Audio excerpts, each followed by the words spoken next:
Let's just say no one's listening to you. No one.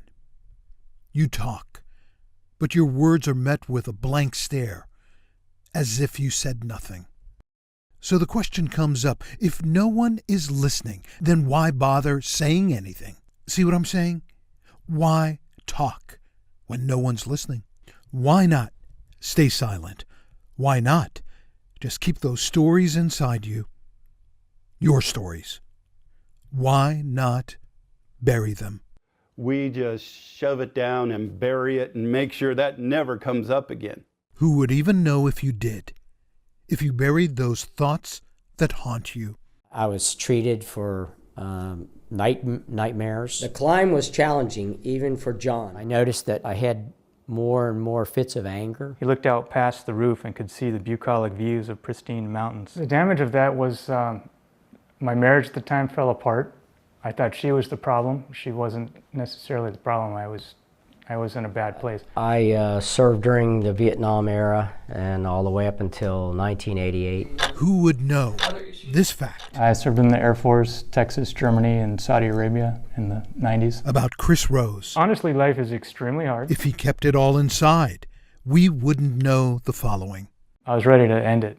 I got to a point I just didn't want to be alive anymore. Clink.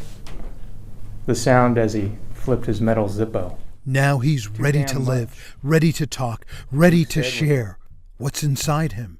Because people are listening now.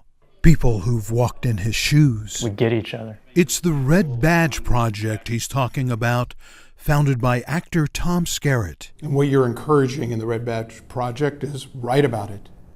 Write about all of it. Now is the time for all good men to come to the aid of their country. The hope, help veterans heal from their post-traumatic stress. The idea that we have, allegedly 22 veteran suicides a day, that much of that can be tied back to PTSD and the inability of veterans to get the help they need to cope with PTS is pretty significant. The local papers print the names of those damaged. Putting words on paper. That you live through this and you have that perspective that no one else has. Only the faint sounds of distant sirens made their way from the ground below. It's freeing.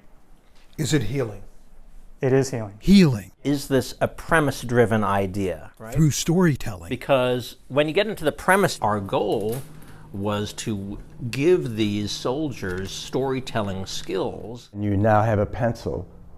What are you going to do with that? His eyes transfixed on a decorative map. Making the occasional note with his pencil in his class notebook. He wanted the right to just be himself. Tools to help them get those emotional moments and repressed memories out in some meaningful fashion. The daily film clips show it all, or do they? It takes some of that stoicness away, which allows you to heal. It was peaceful up there.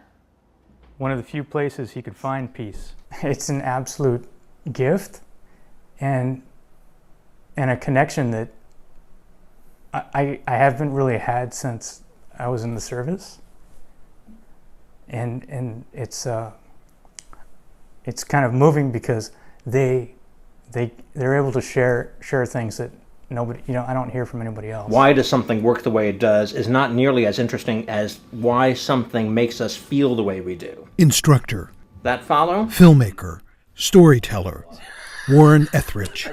I'll tell you something about myself, which I think is pertinent here. Good.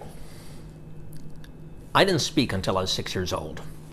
When my first grade teacher finally compelled me to speak, one of the first things she asked me was, "Why haven't you spoken till now?" And I said, "Because I didn't think anybody would listen." Like I said before, why talk when no one's listening? When we at Red Badge can create an environment where we're proving to them day after day, I'm listening. I am definitely listening. He could hear himself think up there. Listening. The soldiers trickle back home expecting normalcy. Really listening. The birth of an iceberg in Antarctica. Write about what you know? Nah, that's not what Warren Etheridge is prescribing. No, I don't agree with that. I think it should be write what you're desperate to understand. Am I good? Am I brave? Am I worthy? Am I significant? Am I loved? Am I loving? Am I lovable? It goes on. Am I honest? Am I trustworthy? Am I trusting? Any of these things. For me, it was, do I matter? I couldn't totally explain it, but I kept getting stuck on that one. So I used that. That was my nugget. And now I'm trying to figure out, do I matter? Yes, I do. Yes, he does. It was right then he focused on the here and now. I've seen the transformation, and I'm getting like goosebumps now, because every time it happens, I'm blown away.